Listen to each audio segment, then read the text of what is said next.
My name is Holly Duff, and I am one of the directors of West Coast Chamber Music.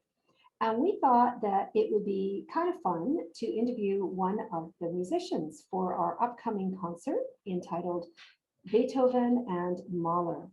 And that is a virtual performance scheduled for the first weekend in March.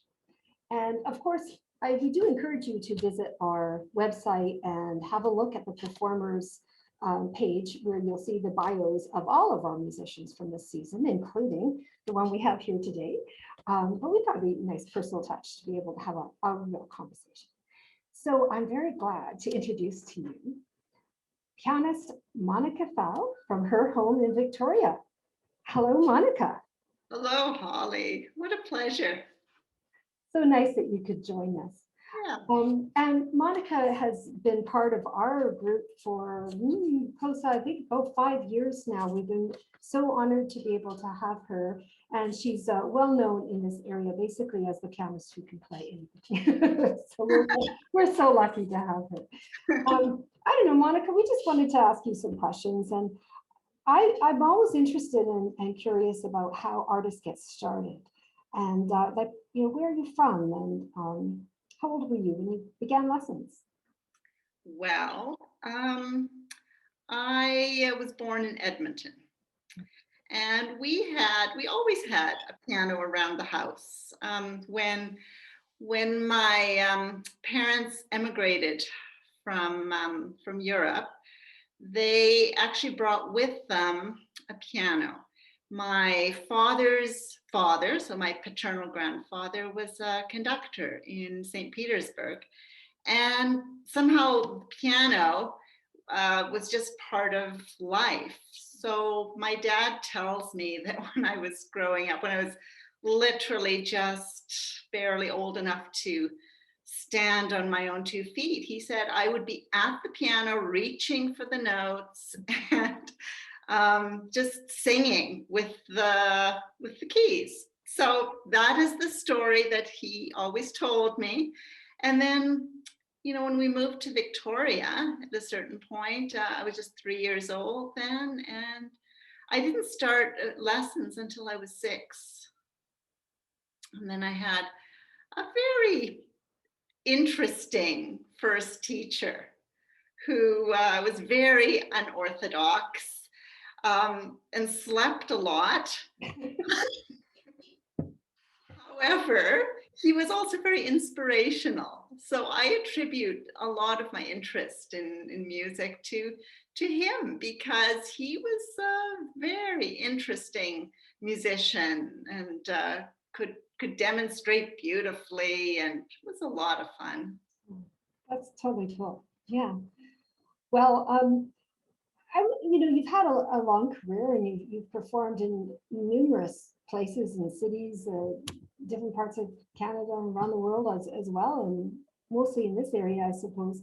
But I was wondering if you have any interesting, cool moments on stage, interesting stories about, what went well or what went wrong, or.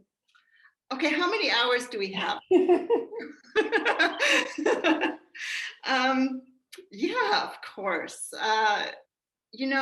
A lot of people talk to me about page turning. Like, they ask me, well, incredible, you didn't have a page turner on stage. This is not generally an oversight on my part. I've had, as we all have as pianists, I've had some pretty gruesome experiences with page turners. I would say, there have been times where, well, actually, the one time, page turner actually told me, literally as we were walking out on stage, this was for a faculty concert series in Brandon, Manitoba. I was flown in there for this, and they supplied a page turner. As we were walking out on stage, she said to me, "Oh, I think I forgot my glasses, but don't worry." And I thought, okay, I have other things to worry about. I'm really not going to worry about your glasses. And sure enough, as she's turning her pages, she's basically, her eyes were almost on the music, blocking it out for me. I spent most of my time kind of pushing her off to the side so I could actually function. So eventually I learned that just to play it safe, I would turn my own pages and then I'd know what to expect. But I mean, many, many things. My daughter likes to hear about the time that I was on a George Zuckerman tour to the Northwest Territories. And, like -50 or something like that when I arrived. And I was just taken straight from the airport to the concert hall, which of course was a community hall where everything occurred, from weddings to school. Anyway, so there was a big deal made of the fact that someone in the community would be donating a piano for the performance.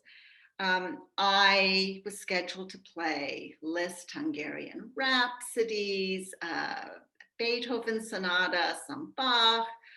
So, typical solo performance recital. So then I thought, okay, fine. I'll just come back later on to try out the piano. So about half an hour before the performance, I came back. There was an upright piano sitting there, which I expected, that's fine. However, this upright piano was very special because it actually didn't have anything where the ivories normally are. It was just the wood, not an ivory in sight. And then some person in their great wisdom had also put a barrier, or basically half of the keys, half of the length, or the depth, I should say, the depth. Half of it was missing. I never did understand why. I was just in shock. So I played this whole program bumping into this barrier all the time. And I think I was just in such horror and shock for that whole experience. And I've never taken a piano for granted since then. Yeah, I can imagine. Oh my goodness. That's crazy. That's crazy. I remember Alan and I had a performance on an old 19th century piano where the keys kept sticking. So you'd have to kind of play them and then pull them back up again to get them to play. Coax each one. Yeah, we all have these crazy experiences. Oh, yeah. Well, I mean, we have this wonderful program coming up that you're playing in, and it's featuring the Archduke Trio by Beethoven, as well as a single movement for piano quartet by Mahler. And I was just wondering how this program was chosen, and you had a lot to do with choosing this program, and can you tell us a bit about that? Well, of course, last year, 2020, was Beethoven's anniversary, 250th celebration. And of course, most of the world was planning these great events, never happened. And I'm personally just passionate about Beethoven at all times. I don't need an excuse to celebrate his composition. So I'm thrilled. I proposed the Archduke. I think it's just, quintessential Beethoven, nearing, his last phase, the Opus 97. Oh my goodness, it's just the special moments abound. And then I was thinking, we need something not too long to go with it. And I'm not sure who actually suggested the Mahler, but I think it's a gorgeous piece of music.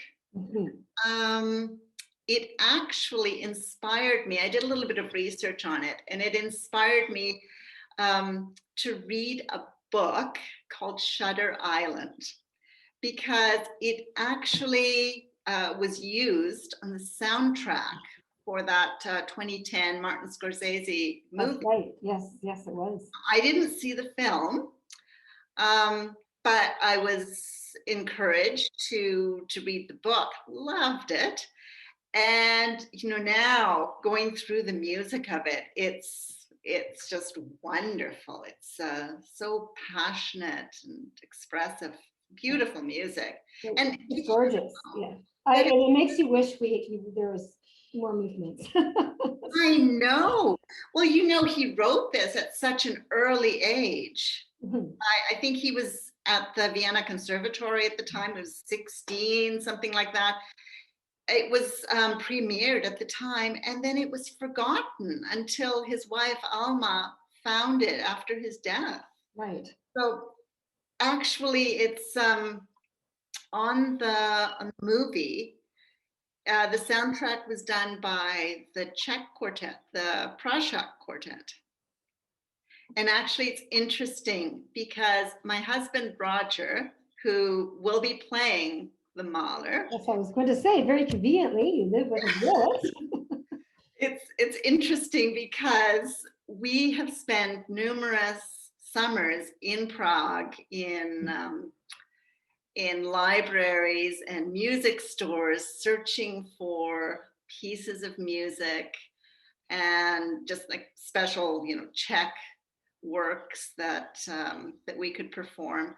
And we have a special connection with the Prussia Quartet. So when I was putting this all together, Prussia Quartet and the Mahler Quartet, and it was the soundtrack for the movie, and yeah, I just thought that was a really special coincidence. Absolutely.